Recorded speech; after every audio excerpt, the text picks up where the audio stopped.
అన్న ఈరోజు తెలంగాణ పరిస్థితి రేవంత్ రెడ్డి చేసిన పరిపాలన గురించి రాష్ట్ర ప్రజలు కానీ విద్యార్థులు కానీ నిరుద్యోగులు కానీ ప్రతి వ్యవస్థ చూస్తున్నారు, ప్రతి ఒక్కరు చూస్తున్నారు.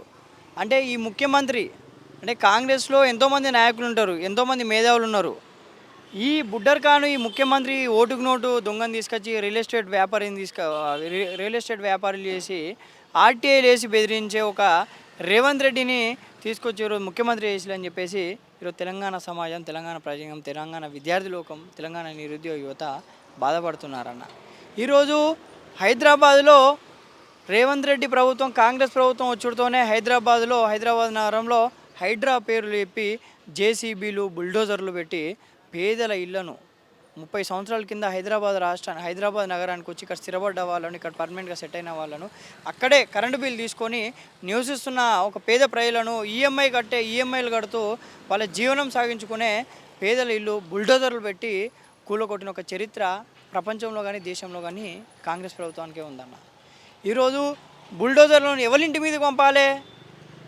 నీ అన్న తిరుపతి రెడ్డి ఇంటి మీదకి పంపాలి. బుల్డోజర్లు ఎవరింటి మీదకి పంపాలి? పొంగులేటి శ్రీనివాసరెడ్డి ఇంటి మీదకి పంపాలి. బుల్డోజర్లు ఎవరింటికి పంపాలి? మిస్టర్ రేవంత్ రెడ్డి మంత్రి వివేక్ వెంకటస్వామి ఇంటికి పంపాలని ఈరోజు నేను తెలియజేస్తున్నా.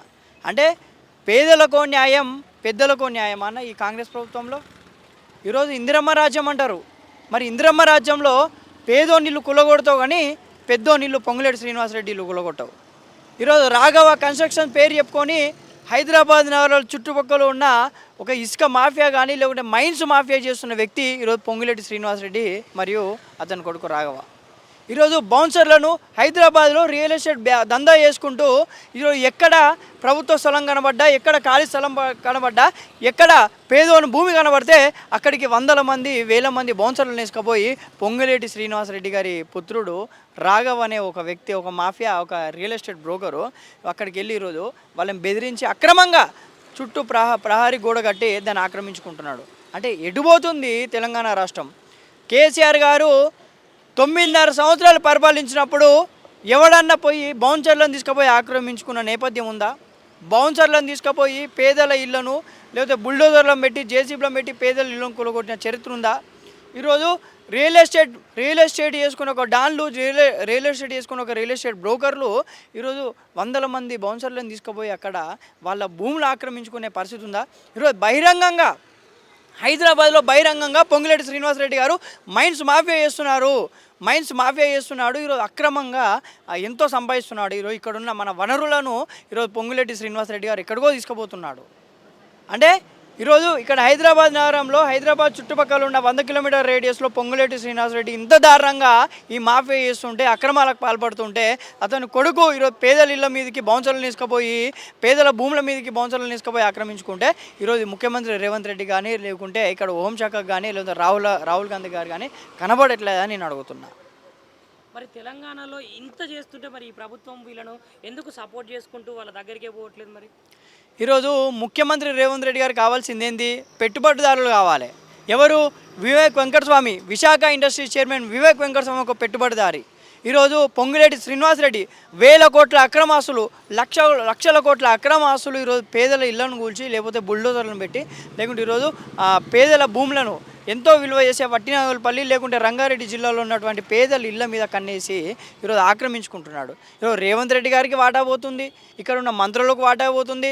ప్రతి ఒక్క శాఖకు ఈరోజు పొంగులేటి శ్రీనివాసరెడ్డి గారిని మంత్రులు చేస్తున్న ఈ అక్రమాల్లో ప్రతి ఒక్క శాఖకు ఈరోజు పర్సంటేజ్లు పోతున్నాయి. ఈరోజు మూసీ పేరిట 1,50,000 కోట్లు పెట్టి 1,50,000 నా కడుపు కోసినా సరే కానీ, నన్ను చంపినా సరే కానీ నాకు తెలంగాణ రాష్ట్రంలో బడ్జెట్ లేదని చెప్పేసి ఢిల్లీకి పోతే నన్ను దొంగ అని భయపడుతున్నారు. రేవంత్ రెడ్డి ఒక పెద్ద దొంగ లఫుట్గాడు వచ్చిందని చెప్పేసి ఢిల్లీ నాయకులు, అక్కడ ఉన్న అగ్రనాయకత్వం రాహుల్ గాంధీ, కాంగ్రెస్ పార్టీ నాయకులు అనుకుంటున్నారని చెప్పేసి ముఖ్యమంత్రి రేవంత్ రెడ్డి కదన్న సభలో సభ ప్రజల ముందు చెప్పిండు నా కడుపు కోసినా ఏం రాలని. మరి 1,50,000 కోట్లు పెట్టి ఈరోజు మూసీ సుందరీకరణ పేరుతో పేదల ఇళ్లను కూలగొడతలేవా?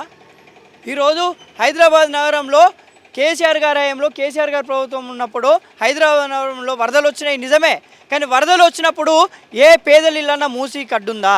ఏ పేదోడి ఇళ్ళన్నా మూసీ కడ్డుందా? ఈరోజు పేదలు ఇల్లు కూలగొట్టకుండా మూసి ప్రక్షాళన చేయ మిస్టర్ రేవంత్ రెడ్డి ఈరోజు ఎక్కడో గుజరాత్ రాష్ట్రంలో ఉన్న సాబర్మతి రివర్ ఫ్రంట్ని ఏదో ఆదర్శంగా తీసుకున్నాం. అక్కడ నీళ్ళు అనేవి సుందరీకరణంగా ఉన్నాయి అంటున్నాం.